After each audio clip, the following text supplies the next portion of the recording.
This haerenga not only focuses in Waikato, but ko haere kei te rōpū ki ihu mātou. Kua hoe kē ki runga i tō mātou nei tupuna awa. Ka tai ka puta atu ki rangiriri. Nō reira, ki au nei, ka hoki atu au ki taku whānau me te rongo i titi wairua kaha. Ka whakahoki atu au ki taku whānau, and I'm leaving with just this wairua of being closer to my tupuna, being closer to my whenua, and I'm doing with people my age, you know, and that's fun, that's cool, yeah.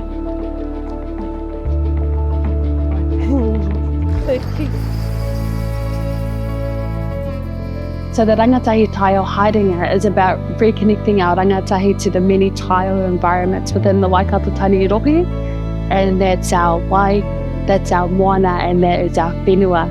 It's also a chance for our rangatahi to learn from mana whenua who are practicing kaitiakitanga in their rohe, learning from their experience, how they practice mana motuhake, and create those connections with them. Okay, looking this way. Well, that's actually nice. Awesome.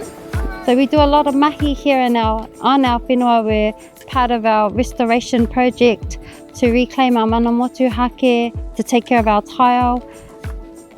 And one thing we're told constantly is that it's hard work, and we know it's hard work, but we keep persevering. And the reason why is because all of this rako that we plant today, we know that we will not be able to enjoy the shade from that rako, but we do it in the hopes that our children and the generation after our mokopuna get to. So yeah, just something to think about, to persevere, because it's not only going to benefit you, it'll benefit our next generation, and something for them to come back to. Yeah.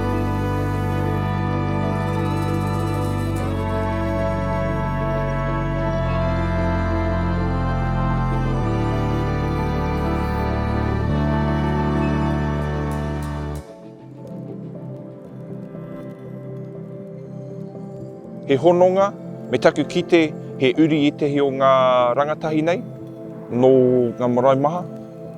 O Waikato nā ko te wawata, ka rongo rātou i ngā kōrero nei, a ka kimi rātou i ngā tātai whakapapa i wanganui i ngā mahi o te rā nei, me tō rātou whānau. He hononga ki tō whakapapa. Rua, i tēnei ao hurihuri, he māma noa,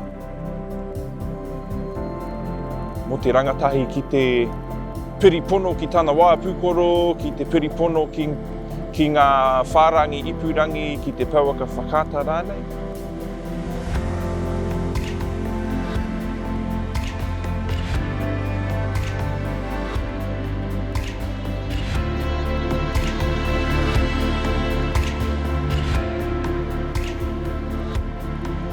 Ka mirimiri pēr i te wairua, ka mirimiri pēr i te hinengaro, mō ngā kaupapa maha me te āhua o a tātou tupuna, ka kite kanohi rātou i te puāwai pēr o etahi o ngā kōrero, me te āhua o te awa, ahakoa he tangata noho awa, he tangata tauhau ki te awa rānei te rānei, nā ko te wawata ka whai katoa rātou i ngā hua maha o ngā mahi i te rānei.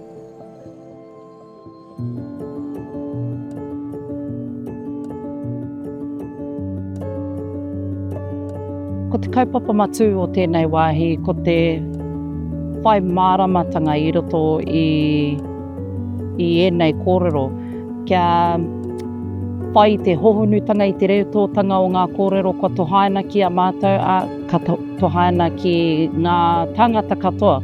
Kaua anake ko ngā tangata noko nei, engari puta noa i te ao, koe a tō tātou mahi.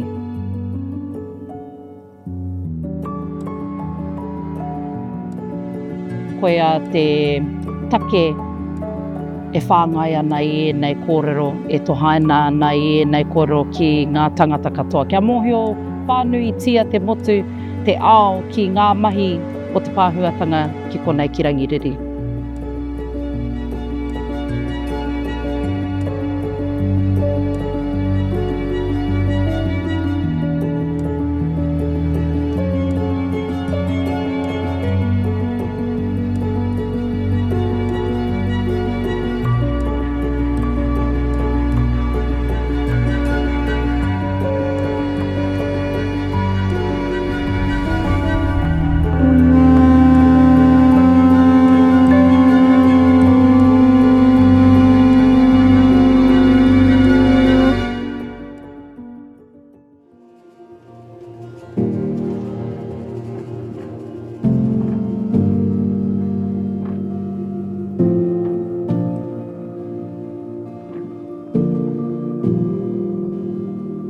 Kaitakitanga means to me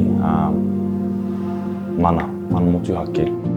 How we look after it, how we protect our whenua, it gets back to us, and vice versa. Connection with our Taiao, connection with our awa, our whenua, learning to thrive within our Taiao and look after our Taiao. Yeah. I believe that this haerenga is to get our rangatahi to find their inner rangatiratanga and to grow as the leaders of tomorrow. It's empowered me because I've learnt where we've come from.